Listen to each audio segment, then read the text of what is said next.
Hallelujah, praise the Lord. अपनी Bible मुकद्दस लीजिए और उसे ऊपर कीजिए और अपनी बाइबल मुकद्दस को ऊपर करते हुए कि ये मेरी बाइबल सच्ची है, मुझे खुदा के कलाम पर इत्माद है। खुदा का ये लारेब लाखता जिंदा सच्चा कलाम मेरे हाथ में है और मैं शुक्र करता हूं कि उसने ये कलाम मुझ तक पहुंचाया। मैं इस कलाम पर इत्माद करता हूं। ये बाइबल खुदा का सच्चा इल्हाम है, ये तब्दील नहीं हुई, बल्कि जो इसको पढ़ते, जिंदा खुदा के कलाम को सुनते, उस पर अमल करते, उनकी जिंदगियां तब्दील कर देती है। आमीन। God bless you. आइए अपनी जगह पर तशरीफ रखिए। बड़ी शुक्रगुजारी के साथ खुदावंद को जलाल देते मैं आपसे कहना चाहता हूं, बड़े अदब और एहतराम के साथ खुदा बाप बेटे रूल कुद्स के नाम में किताब मुकद्दस को खोलिए और मेरे साथ मिलकर रसूलों के अमाल उसका 9वां बाब, रसूलों के अमाल उसका 9वां बाब और पहली चंद आयात पढ़ेंगे। और मैं चाहूंगा तलावत होगी या नहीं? तलावत के लिए मैं चाहूंगा कि बेटी पहले एंजल इंग्लिश में तलावत के लिए आएगी। सना सरफराज,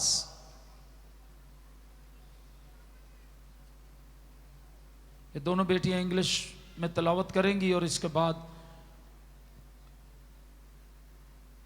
बेटी अंबर काला खान आएंगी और वो उर्दू में तलावत करेंगी। जी बेटा। अमाल की किताब उसका 9वां बाब और उसकी पहली 5 आयात। We will read Act 9 verse 1 to 5. Meanwhile Saul was still breathing out murderous threats against the Lord's disciple. He went to the highest priest and asked him for letters to the synagogues in Damascus, so that if he found any there who belonged to the way, whether men or women, he might take them as prisoners to Jerusalem. As he neared Damascus on his journey, suddenly a light from heaven flashed around him. He fell to the ground and heard a voice say to him, Saul, Saul, why do you persecute me? Who are you, Lord? Saul asked. I am Jesus whom you are persecuting, he replied. Amen. आमीन। आमीन। बेटी सना सरफराज आएंगी और वो तलावत करेंगी और हम खुदा उनकी जिंदगी बख्श कलाम में से सुनेंगे। Good morning. Good morning. Acts chapter 9, 1 to 5.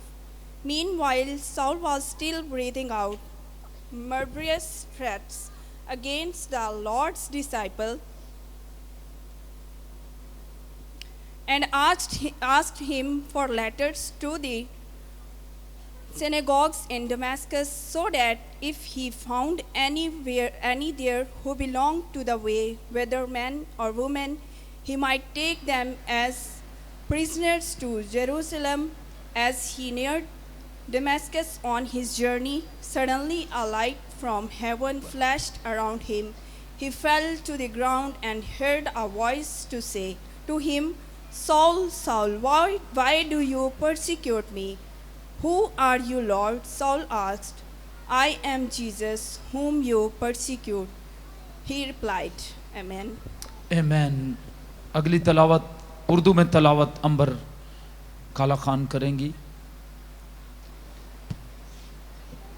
हमारे लिए आज की तलावत खुदावंद के ज़िंदा कलाम इमाल की किताब उसका 9 बाब 1 से लेकर 5 आयत तक। और साउल जो अभी तक खुदावंद के शागिर्दों को धमकाने और कत्ल करने की धुन में था, सरदार काहिन के पास गया और उससे दमिश्क के इबादत खानों के लिए इस मजमून के ख़त मांगे कि जिनको वो इस तरीक़ पर पाए खा मर्द खा औरत उनको बांधकर यरूशलेम में लाए।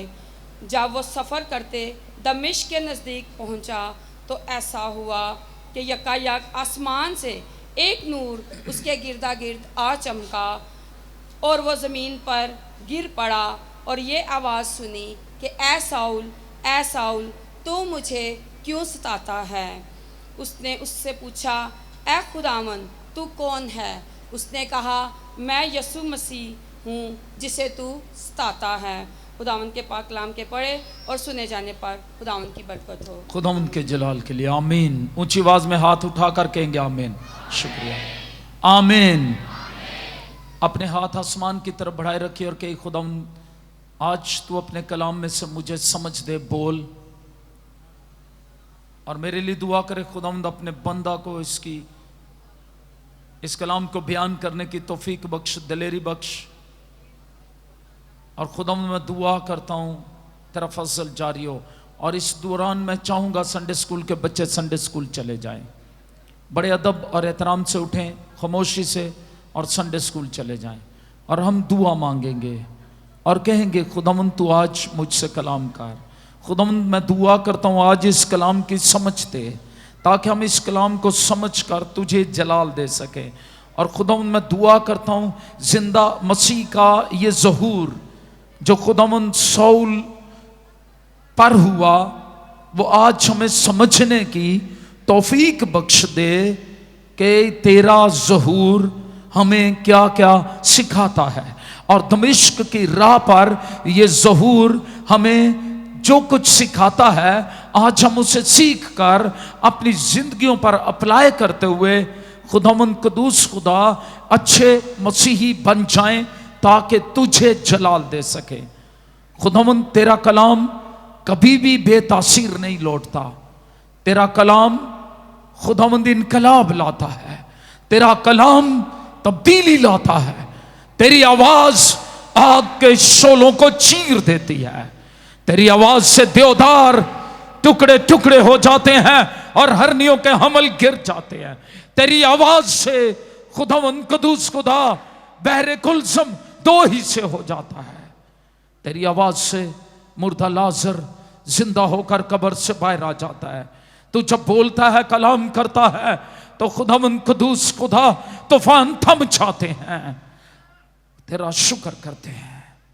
आज भी तेरा कलाम जिंदगियों में तब्दीली लाए और खुदावंद कदूस खुदा इनकलाब लाए और खुदावंद जोश से भर दे।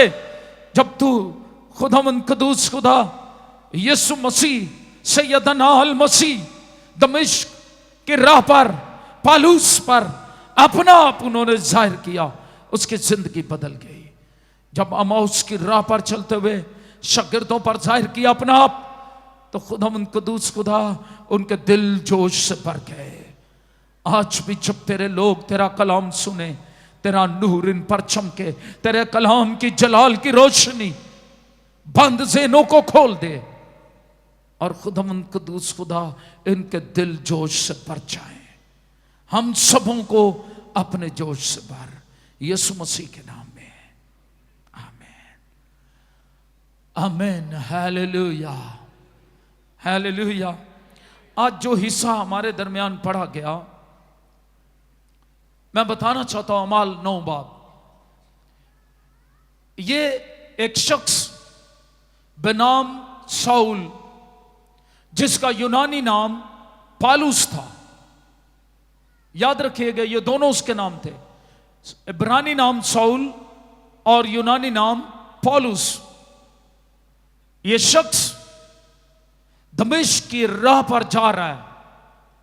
जब अमाल की किताब 7वां बाब पढ़ते हैं तो वहां लिखा है कि ये शख्स साउल जो है ये फरीसी है। इसके मुतालिक कुछ बताना चाहता हूं। ये फरीसी है। फरीसियों का बड़ा ऊंचा मकाम था यहूदी मजहब में। फरीसी वो लोग थे जो, बताना चाहता हूं कि जिंदगियों में बड़ा गहरा असर रखते थे यहूदी मजहब में। ये वो लोग थे जिनकी ड्यूटी थी कि खुदा के कलाम को महफूज रखें, उसकी सही तफसीर करें। और ये फरीसी आम लोग नहीं थे, ये शख्स सौल भी जो पालूस था, ये रसूल होने के लिए बुलाए जाने से पहले ये यहूदी सनेड्रन का, यहूदी सदर अदालत का, जिसमें तकरीबन 70 से ज्यादा बुजुर्ग होते थे, उसका ये एक मेंबर था। इनके पास बड़े इख्तियारात थे और सिवाय सजाए मौत देने के बाकी तमाम इख्तियारात यहूदी शरई सदर अदालत जो थी वो इस्तेमाल कर सकती थी। और मैं आपको बताना चाहता हूं, गौर से सुनिए मेरी बात, ये शख्स कोई आम शख्स नहीं था, ये इंतहाई पढ़ा लिखा शख्स था, अपने वक्त का दौलतमंद शख्स था, अपने वक्त का पढ़ा लिखा शख्स था। सनेड्रन में का मेंबर होने के लिए कुछ शराइत थी। कोई एवं ही उठ के आके सदर अदालत यहूदी सनेड्रन का मेंबर नहीं बन सकता था। मैं आपको बताना चाहता हूं, इस अदालत का मेंबर बनने के लिए शराइत थी। वो शख्स असर और रसूख वाला हो, वो अमीर हो, रुपया पैसे वाला हो, वो इल्म रखता हो और वो शरीयत का भी पूरा इल्म रखता हो। इस शख्स पालूस ने, जो सौल था, इसने उस वक्त के सबसे अजीम उस्ताद गमलीएल से तालीम हासिल की थी, जो बहुत बड़े रबी शमाउन का शागिर्द था। और ये उस गमलीएल का शागिर्द था जिसको लोग बड़ा उस्ताद मानते थे शरीयत का, शरीयत की बातों की तफसीर करने वाला। और जब मसीही मजहब, यहां कहना मुनासिब नहीं समझूंगा, मसीही पैरोकारों ने यीशु मसीह को कबूल कर लिया और मसीही पैरोकारों ने यीशु मसीह की तालीमात को मानते हुए अपनी जिंदगियां यीशु नाम पर लगा दी,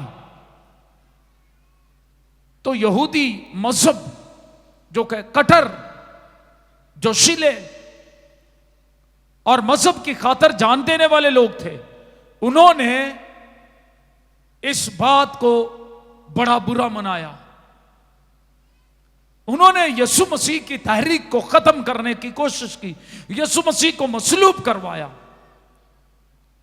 ये सरदार और फकीह थे, फरीसी थे, जिनकी तनकीद का सामना हमेशा यीशु मसीह को रहा। और यीशु मसीह को सलीब देने के बाद इन्होंने सोचा कि अब इन्होंने मसीह यीशु की इस तहरीक को खत्म कर दिया।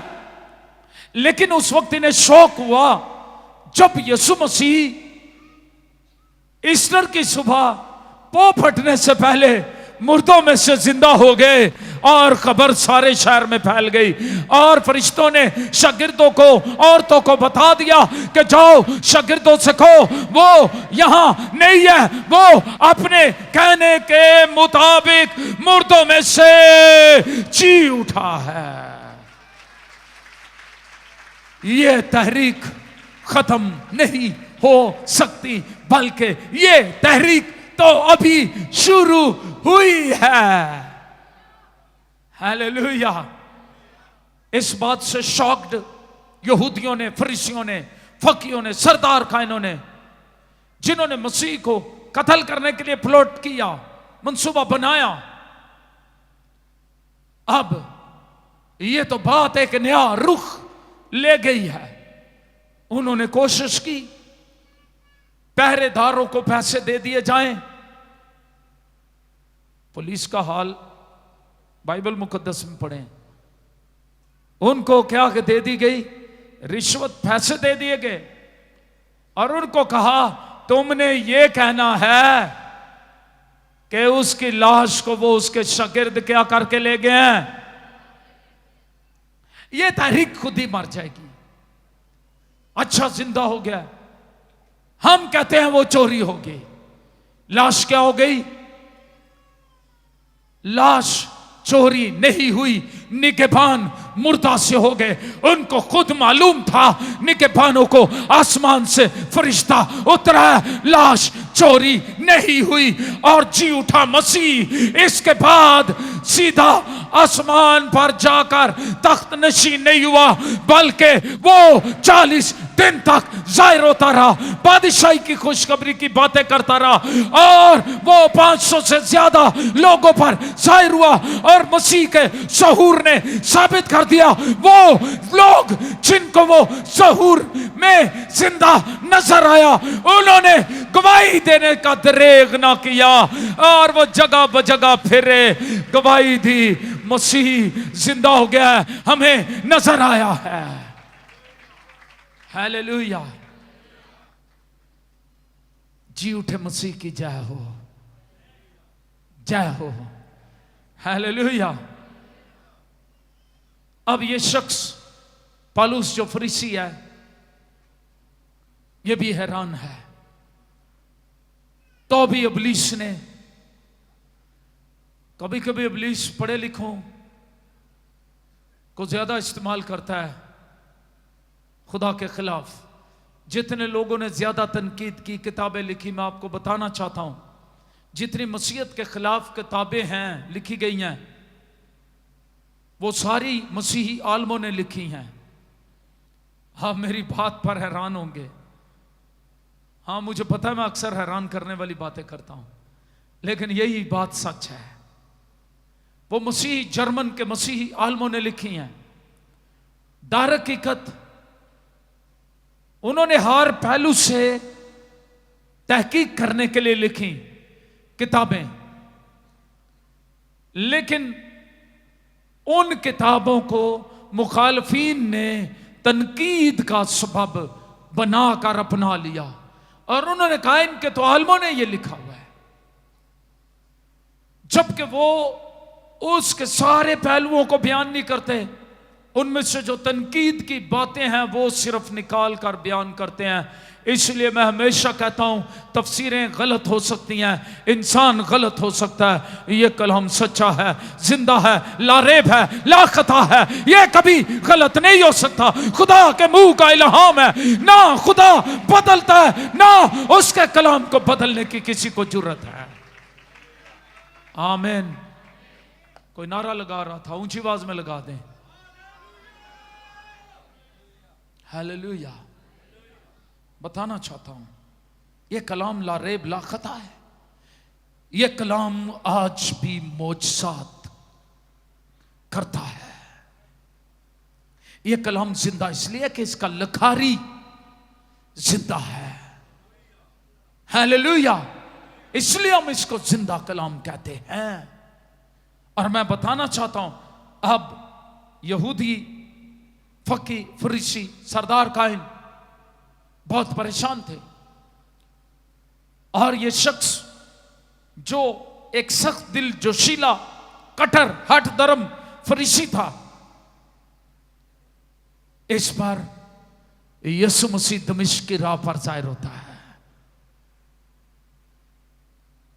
और मैं आज 5 बातें बताऊंगा। जी उठा मसीह जब किसी पर जाहिर होता है तो वो क्या करता है। हालेलुया। पहली बात, जी उठा मसीह जब जाहिर होता है वो जिंदगियां तब्दील कैसे करता है। कैसे यीशु मसीह का ज़हूर, जिंदा मसीह का ज़हूर जिंदगियां बदल देता है। कैसे जी उठे मसीह की कुदरत जिंदगियां बदल देती है। तो पहली बात, जी उठा मसीह अपना नूर चमकाता है। हालेलुया।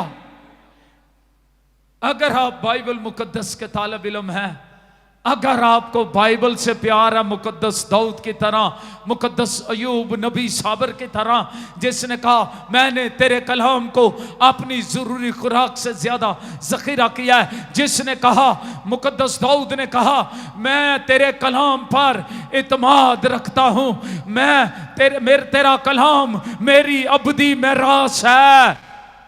अगर आपको भी इस तरह खुदा के कलाम से प्यार है, आप बाइबल पढ़ने वाले हैं, तो मैं आपको बताना चाहता हूं, if you are Bible friend, अगर आप बाइबल दोस्त हैं, आप खुदा के दोस्त हैं। हालेलुया। अगर आप बाइबल दोस्त हैं तो आप खुदा के दोस्त हैं, क्योंकि ये बाइबल, ये कलाम खुदा का कलाम है। हालेलुया।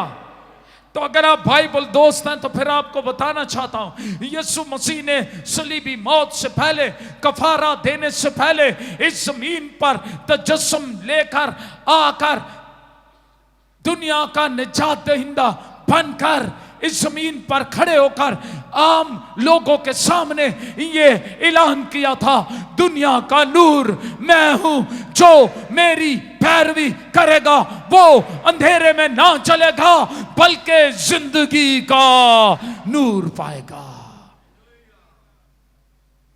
एक दूसरे को कहे, अगर आप बेईमानी, नफरत, परेशानी, खौफ, तजब्जुब, मुश्किलात और तरह तरह की परेशानियों के अंधेरों में हैं, तो आज जिंदा मसीह आप पर अपना नूर चमकाना चाहता है।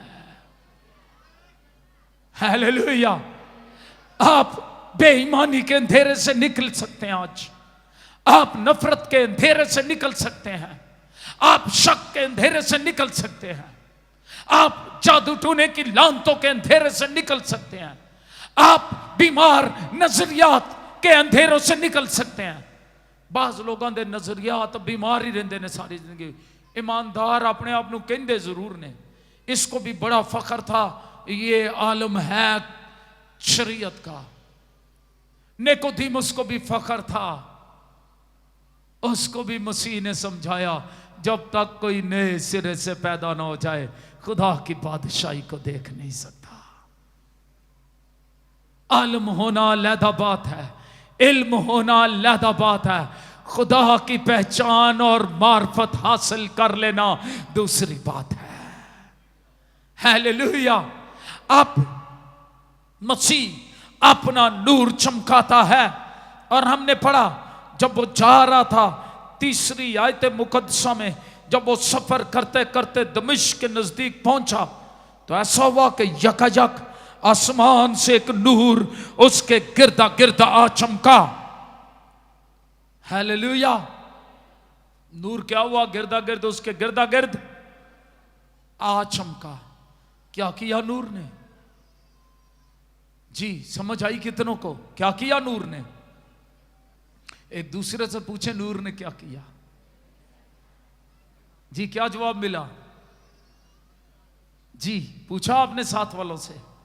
पूछें जरा फिर से, क्या बताएं नूर ने क्या किया?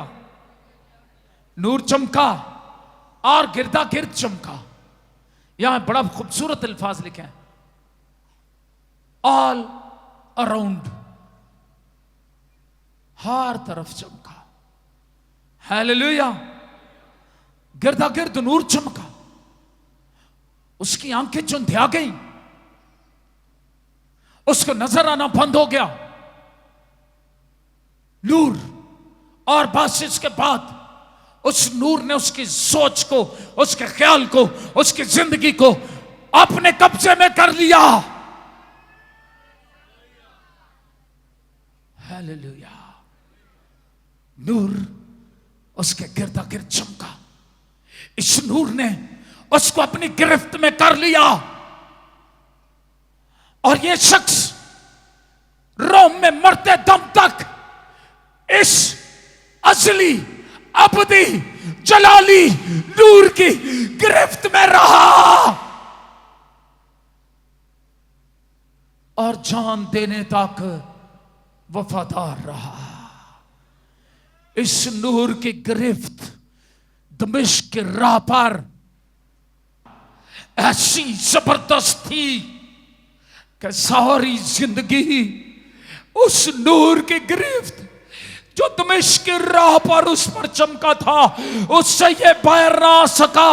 कोड़े खाए हैं, बैत खाए हैं, दुख उठाए हैं, बदन पर निशान है। कहता है मैं मसीह के दुखों के निशान अपने बदन पर लिए फिरता हूं। मौत आ जाए, मौत आ गई, कत्ल कर दिया गया रोम में, लेकिन इस गिरफ्त से बाहर ना निकला। उस नूर को पूरी दुनिया में चमकाता रहा। पूरे यूरोप में 3 बड़े बैरी सफर किए और पूरे यूरोप को तब्दील कर दिया। Hallelujah, hallelujah. आज के मसीही का क्या हाल है? यीशु मसीह ने उनसे मुखातिब होकर कहा था, उन यहूदियों से जो उस पर ईमान लाए, मुखातिब होकर कहा, कफारा देने से पहले, जी उठने से पहले कहा, जो कोई मुझ पर ईमान लाता है, जो कोई मेरी पैरवी करेगा, वो अंधेरे में ना नफरत, ना दुख, ना मुसीबतों, ना शक, ना तजब्जब, ना परेशानियों, ना डावाडोल रहेगा। कौन जो मेरी, आज अपने आप से सवाल करें। मैं चैलेंज आपके लिए छोड़े जाता हूं। आज का मसीही जिंदा मसीह का नूर उस पर जब चमका है तो उसकी जिंदगी में इन्फ्लुएंस कैसा है? इस शख्स खुदा के खिलाफ बोलने वाला था, अब खुदा के हक में मसीहों के खिलाफ बोलने वाला मसीहों के लिए बोल रहा है। आई तब्दीली या नहीं आई? सताने वाला खुद सताया जा रहा है। बुड़बुड़ाहट वाला, जेलसी वाला शख्स मसीह की खातिर कहता, अब मसीह की मोहब्बत से हमें कौन जुदा कर सकता है? ना तंगी, ना तलवार, ना काल, ना दुख, ना हाल की चीजें, ना इस्तकबाल की चीजें, ना फरिश्ते, ना हुकूमतें, ना रियासतें, ना कोई चीज और हमें मसीह की मोहब्बत से कोई जुदा नहीं कर सकता, क्योंकि उसका नूर, उसका बसेरा अब मेरी जिंदगी में है। अब मैं जिंदा ना रहा, बल्कि मसीह मुझ में जिंदा है। ये जिंदगी में इन्फ्लुएंस है। दूजे मसीही की कर देने, तौबा भी कर ली, बपतिस्मे भी ले ले, बुड़बुड़ाहट भी उथे ही, जेलसी भी उथे ही, शक भी उथे ही, बेईमानी भी उथे ही, बदी भी वहीं पर। तब्दीली क्या हुई? आज मेरा चैलेंज है, इस कलाम का चैलेंज है, उस नूर का जो दमिश्क की राह पर सौल तरसीसी पर चमका, उसका चैलेंज है आपको। आइए थोड़ा सा आगे बढ़ते हैं। ऐसी लिखा, वो गिर पड़ा, वो जमीन पर गिर पड़ा और ये बात सुनी, ऐ सौल तू मुझे क्यों सताता है? उसने पूछा, है खुदावन तू कौन है? उसने कहा, मैं यीशु हूं जिसे तू सताता है। थोड़ा सा आगे बढ़ूंगा, फिर बाकी पॉइंट्स फिर अगले संडे और फिर अगले संडे। आमीन। आज पाकरू मेरे दिल में डाल रहा है कि हम इस नूर की गिरफ्त में आ जाएं। बाकी बातें अगली दफा के, जो इस पर ज़हूर जो हुआ, 4 और बातें अगली दफा बताऊंगा। लेकिन इस शख्स के मुतालिक कहना चाहता हूं, इस पर जो ज़हूर हुआ, ये नूर चमका, उसने अपनी जिंदगी मसीह के ताबे जब कर दी। इस नूर की गिरफ्त इतनी मजबूत थी इस पर, ऐसा इन्फ्लुएंस था कि लोगों ने देखा। क्या किया लोगों ने? इस उस इन्फ्लुएंस को देखा। कलाम कहता है गालियां बकने वाला फिर गाली, सिगरेट पीने वाला फिर सिगरेट, नशा करने वाला फिर नशा, चोरी करने वाला फिर चोरी, झूठ बोलने वाला फिर झूठ। किन के लिए? जो ईमान ले आते हैं, जिन पर ये नूर चमकता है। अब अपना एहतसाब खुद करना है आपने। ये नूर चमका, ये इस बात की इलामत है कि मसीह यसू इलाही जात है और वो उसकी अलूहियत की बात करता है। वो खुदा बाप का इकलौता बेटा है और वो मुर्दों में से जी उठा है और वो उसका मकाम आला है और वो खुदा बाप की दाहिनी तरफ बैठा है और जमीन पर उसका नाम यीशु है। आसमान से भी जब शाऊल पूछता है तू कौन है जिसे मैं सताता हूं, तो जवाब देता है मैं यीशु हूं जिससे तू सताता है। सब नामों से आला नाम, हर एक घुटना उसके आगे, हर एक जुबान इकरार करेगी यीशु मसीह खुदावंद। अब हुआ क्या है? नूर चमका है, नूर ने अपनी गिरफ्त में ले लिया है, घोड़े पर से गिर पड़ा है। क्या हुआ है? लिखा है वो कहां गिर पड़ा? जमीन पर गिर पड़ा। और जब गिर पड़ा है, ये अक्सर आपने सुना होगा सलेन हो गया, फलां फलां सलेन हो गया। इत्थे लोग रोज डिगदे ने बातां च, अक्सर इंज ही हुंदा है। ते डिग के जदों उठदे ने, इस शख्स का हाल क्या हो गया? बदल गया या नहीं बदल गया? कि वो भी बदलते ने। स्लेन इंग्लिश जुबान का लफ्ज है, इसका मतलब है ज़बा हो जाना, ज़बा कर देना, स्लेन कर दिया। जिसका मतलब आगे जाके पालूस बताते हैं अब मैं जिंदा,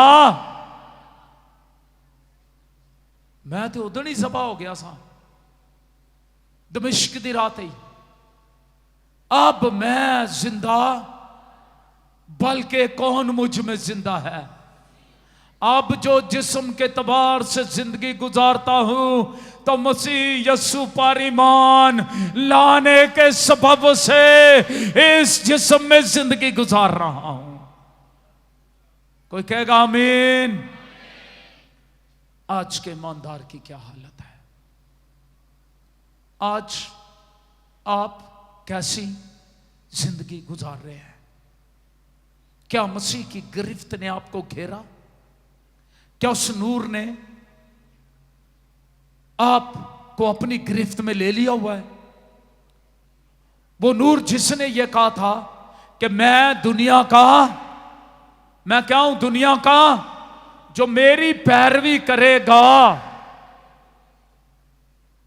वो अंधेरे में, क्या उसने आपको अपनी गिरफ्त में ले लिया? इस नूर के मुतल्लिक जब हम पढ़ते हैं, शाऊल ने इस नूर को देखा। जब यूहन्ना रसूल भी मसीह के इस नूर का मुशाहिदा करता है।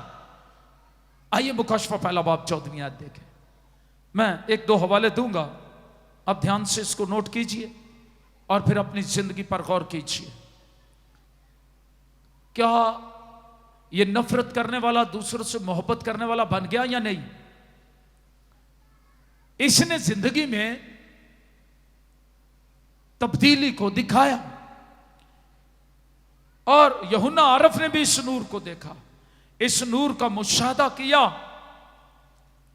मुकशफा पहला बाब उसकी 14वीं आयत मुकद्दसा पढ़ना चाहता हूं आपके लिए। आइए किताब मुकद्दस को बड़े अदब और एहतराम से खोलिए।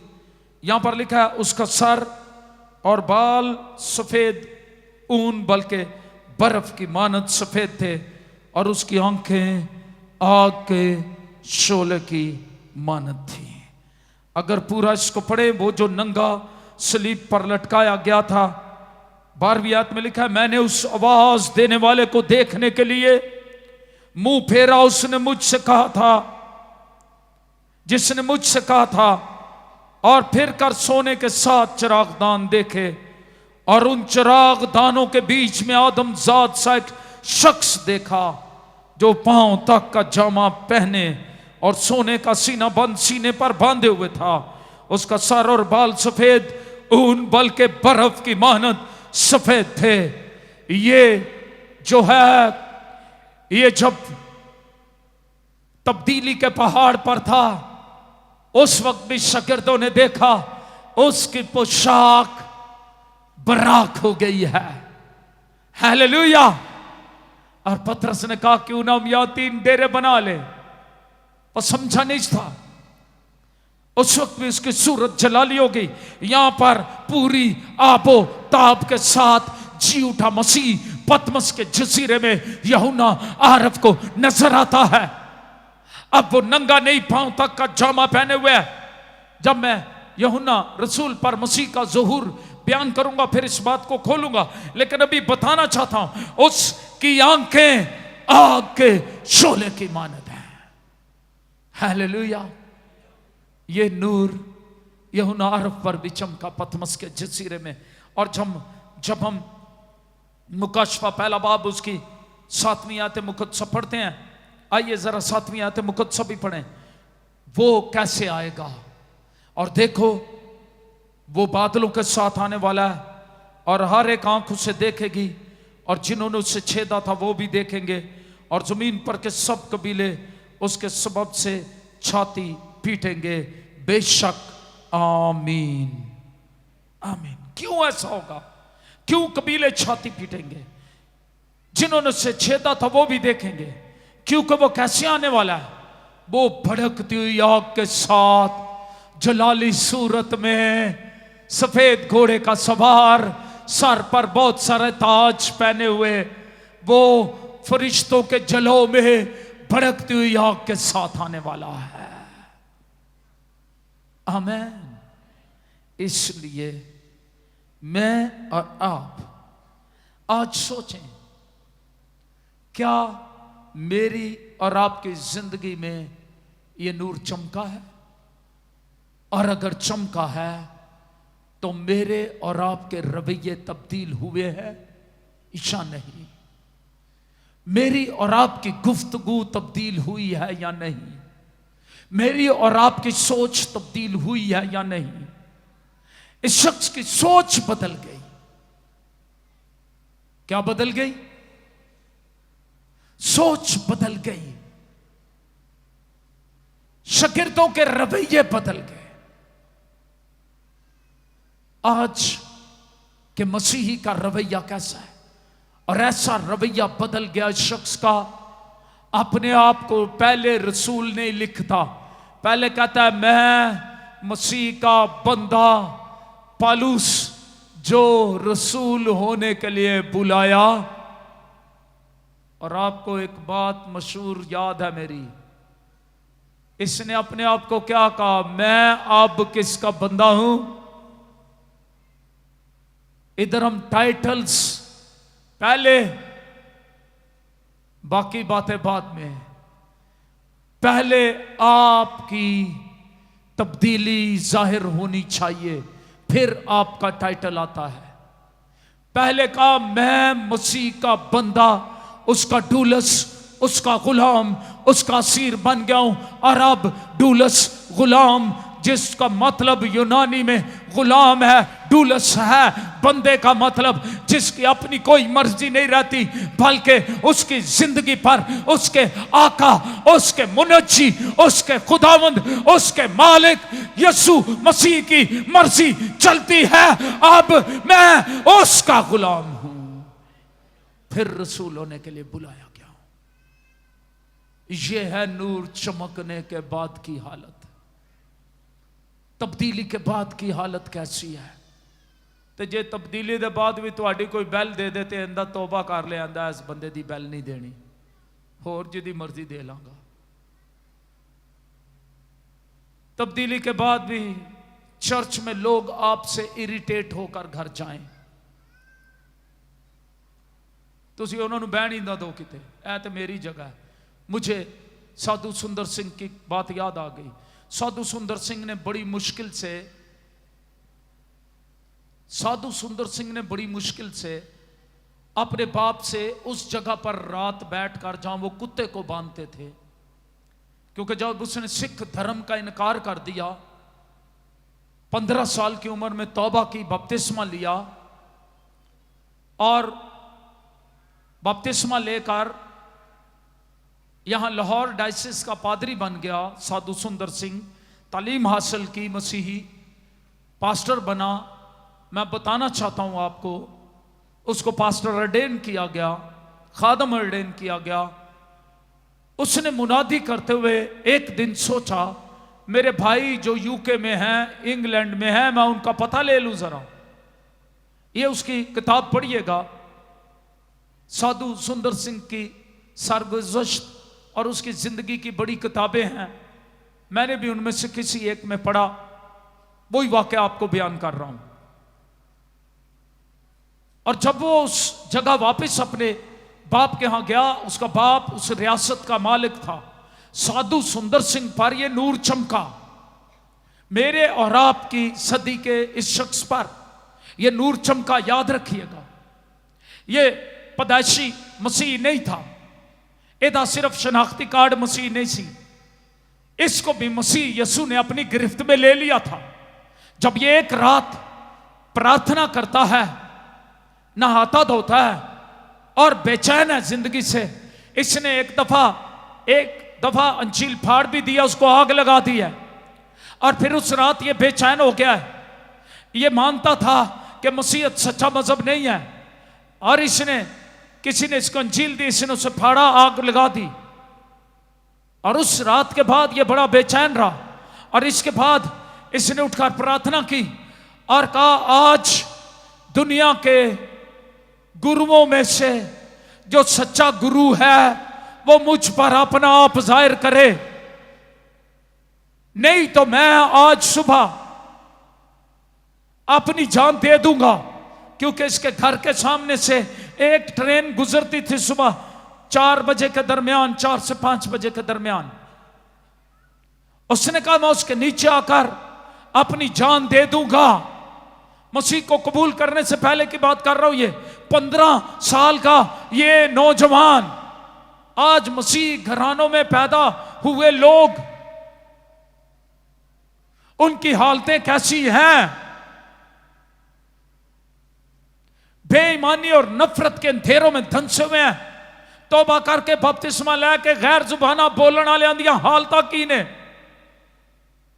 उन्हां दे रवैया तो लोग तंग, हमसाए तंग, इधर वाले उधर वाले सारे तंग, रिश्तेदार तंग। क्योंकि मैं समझता हूं कि वो अभी तक उस जिंदा मसीह के नूर की गिरफ्त में आए ही नहीं है। अपना आप अपनी जातियात आ गया है। साथ वाले से ला के पूछे की हाली, सिर्फ ही नहीं पूछ लो, हुण सुना जड़ा नूर चमके उन्हें कुछ बदलिया? चोर थे चोर के चोर हैं, लालची थे लालची के लालची हैं। ये बड़ा हाथ चुक के कहते ने, आसी शुक्र है बुत परस्त नहीं आ, ते तुसी लालची ते आओ। लिखा बुत परस्त, लालची बुत परस्त के बराबर है। इस कलाम में लिखा है। लालची किधर बराबर है? लालच करना दूसरों की चीजों का। साधु सुंदर सिंह ने 15 साल की उम्र में यह तड़प जाहिर की कि जिंदा मसीह अगर जिंदा है तो वह अपना नूर मुझ पर चमकाए। नूर चमका। क्या चमका? मसीह उस ट्रेन के आने से पहले, इससे पहले कि साधु उठता जाकर उस ट्रेन के आगे अपनी जिंदगी खत्म करता, ट्रेन की सीटी बजने से पहले उसके कमरे में नूर चमका और मसीह मौजूद हुआ। और मसीह ने यही सवाल जो उसने साउल से किया वही साधु से किया। कहा, ए सुंदर तू मुझे क्यों सताता है? उसका नूर चमका सुंदर पर। इसका नाम सुंदर सिंह था। साधु ये बाद में बना साधु, ये पहले सिख साधु। इसकी माँ इसको सिख साधु बनाना चाहती थी। कहता है मेरी माँ मुझे सिख साधु बनाना चाहती थी। ये 5 भाई थे, लेकिन उसने कहा रूल कुद्स ने मुझे मसीह यीशु का गुलाम असीर मसीह का साधु बना दिया। ये नूर चमकने के बाद की बात है। इस शख्स ने 15 साल की उम्र में बपतिस्मा लिया। नूर चमकने के बाद इस पर नूर चमका, इसकी जिंदगी बदल गई। 15 साल की उम्र में बपतिस्मा लिया, अपनी जवानी यीशु के नाम कर दी। Hallelujah hallelujah. और इसके नाम जितनी जायदाद थी इसने उससे इनकार कर दिया लेने से। लेकिन जो वाकया मैं बताना चाहता हूं, ये वहां गया, रवैयों की बात बताना चाहता हूं।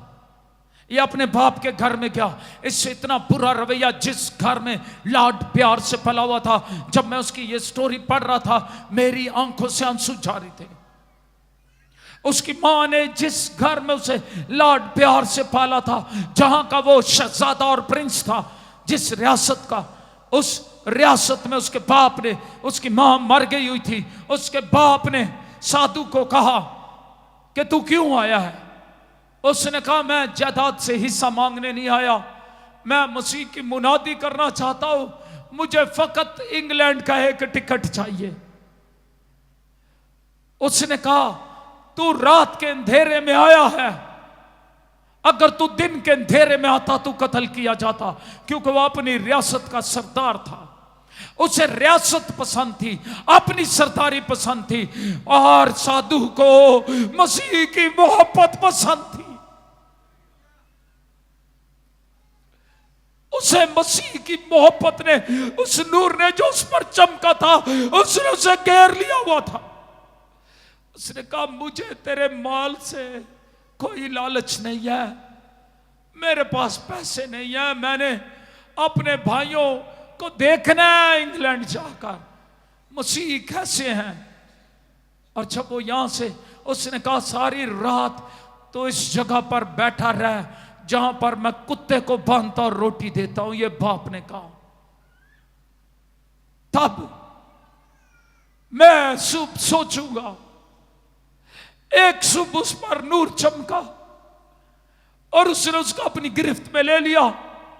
और जिंदगी की एक सुबह ऐसी थी जब उसे मसीह की खातर मुनादी के लिए उस कुत्ते वाली जगह पर बैठकर अपना वक्त गुजारना पड़ा।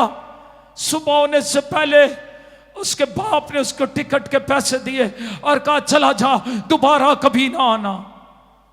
लेकिन वो साधु जब इंग्लैंड गया, ये मैंने कहा उसकी किताब में वाकया लिखा हुआ है, वो बड़ा सवेरे सवेरे तैयार होके इंग्लैंड दे किसी बड़े चर्च चला गया, उथे अगले बेंच ते बह गया। पहलों गया सी, तुहाडे वांगू पिछों आके अगे बहना चाहते ने। पहले गया तैयार होकर, सुबह सुबह बड़ा शादमान है, मसीह की शादमानी ने घेरा हुआ है, नूर चमका है। नूर ने सोचे ख्यालात जिंदगी बदल दी है, जाके अगले बेंच पर बैठ जाता है, दुआ करता रहता है। इबादत शुरू हो जाती है, टाइम पर आ जाता है टाइम वाला भी। वो कहता भाई उठे तो देखा नहीं तू इस बेंच ते मेरा नाम, ये मेरे खानदान ने डोनेट किया था चर्च को। इधर ते वेख फैमिली केड़ी लिखी है, फलां फैमिली, इंग्लैंड की सबसे रॉयल फैमिली हम, ये साडा बेंच है, तू इथे के जाके बह गया। उठा, पिछली सीट पर चला गया, उधर जाके दुआ करना शुरू हो गया, इबादत शुरू हो गई। होर आ गया टाइम जी, हो गया इबादत का, वो भी आ गया बेंच वाला। उन्हें कहा भाई ए ना नहीं तू पढ़न हुंदा, अनपढ़ आदमी है तू, are you illiterate? No I can. उसका नहीं आई कैन स्पीक इंग्लिश। उसका नहीं मैं पढ़ सकता हूँ। पढ़ फिर पीछा मुंह करके, इस बेंच पे किदा ना लिखा था, मेरी फैमिली ने डोनेट किया इस चर्च को बेंच, इधर मेरी फैमिली बैठती है, लेट आइए भावें छेती आइए, भैणा साइया ऐ सीट साढ़े नाल लगी दी है। दुख से भरा हुआ पीछे हो गया, पीछे पीछे वो भी आ गया, वो भी बेंच वाले हो गया, वो भी आ गया, वो आखिरी बेंच ते जाके बह गया बेचारा। कईयां नूं ते इंज ही असां चर्चां कढ़िया दा, आखिरी बेंच पे जब चला गया ना, उत्थे वाला भी आ गया, कहंदा भाई उठे तो ये बेंच ते साडी फैमिली दा है, ये तो मेरे पड़दादे ने दिता सी। उठ के बाहर जाके बैठ गया, चर्च के बाहर चला गया, चर्च के बाहर चला गया, रो रहा है बैठ के, आंखों में आंसू हैं, मसीह की मोहब्बत ने घेरा हुआ है।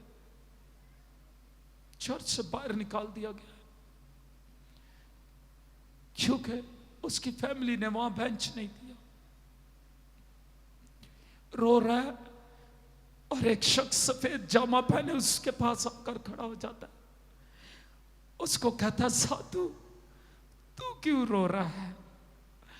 ओ भले आए ते अंदर जिदा ना लेंदे ने मनु, इन्हां ने मनु बाहर कढ़ दिता चर्चों, तू किदा बेचारा मैं?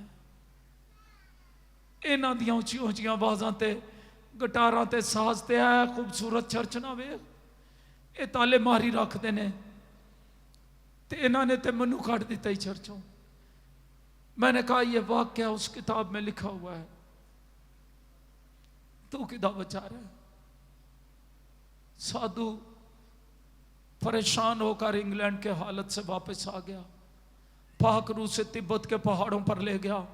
तिब्बत में, चाइना में उसने बड़ी मुनादी की तिब्बत के पहाड़ों पर, और एक दिन 39 साल की उम्र में किसी को मालूम नहीं वो जिंदा या मुर्दा है। अक्सर उसके दोस्तों की गवाही है कि वो जिंदा आसमान पर उठा लिया गया था। उसे मसीह पर से इतनी मोहब्बत थी। मेरे अजीजों, जब किसी पर मसीह का नूर चमक जाता है, वो रख रखाव, वो स्टेटस, वो बीमार ज़हन का मालिक नहीं रहता, वो तो उसकी खातर सब कुछ करने के लिए तैयार हो जाता है, वो तो अपनी जान देने तक तैयार है।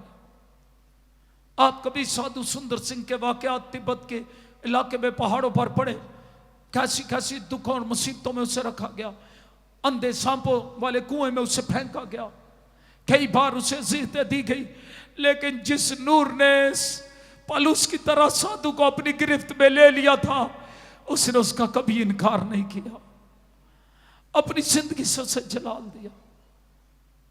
मेरी आपसे दरखास्त है, अपनी जिंदगी पर गौर कीजिए। आज जब हम मानते हैं ये कलाम जिंदा है, मसीह जिंदा है, वो अपना ज़हूर देता है और देता है। आज भी यूट्यूब खोल के देखे, दुनिया के उन इलाकों में जहां बाइबल नहीं सुनाई जा सकती, वहां जिंदा मसीह खुद उन पर जाहिर हो गया है और उनको, उनकी जिंदगियों को बदल दिया है। हालेलुया! अपने रवैये बदलिए। अगर इस नूर ने, इस झूठे मसीह के नूर ने आपको अपनी गिरफ्त में ले लिया है, तो फिर उसके जलाल के लिए जोश से भरकर, उसकी मोहब्बत से भरकर दूसरों को कबूल कीजिए, दूसरों के लिए अच्छे नमूने छोड़िए, दूसरों के लिए गवाही छोड़िए, रूहों को बचाने वाले बनिए। उसी साधु ने कई रूहें बचाई। इस पलूस ने 3 खतरनाक बहरी जहाज के सफर किए, अपनी जिंदगी को, जान को हथेली पर रखकर बहरी जहाजों का सफर करते हुए, खतरनाक बहरी जहाजों का सफर करते हुए, अपनी जिंदगी हथेली पर रखकर पूरे यूरोप में यीशु मसीह के नाम को रोशन कर दिया था। अगर मुझ पर और आप पर आज ये नूर चमका है, तो फिर मेरी और आपकी जिंदगी कैसी है? मेरी और आपकी जिंदगी में बदलाव कैसा है? मेरी और आपकी जिंदगी में इबादत गुजारी कैसी है? मेरी और आपकी जिंदगी के हालात कैसे हैं? मेरी और आपकी जिंदगी में मसीह, झूठा मसीह कैसे नजर आता है?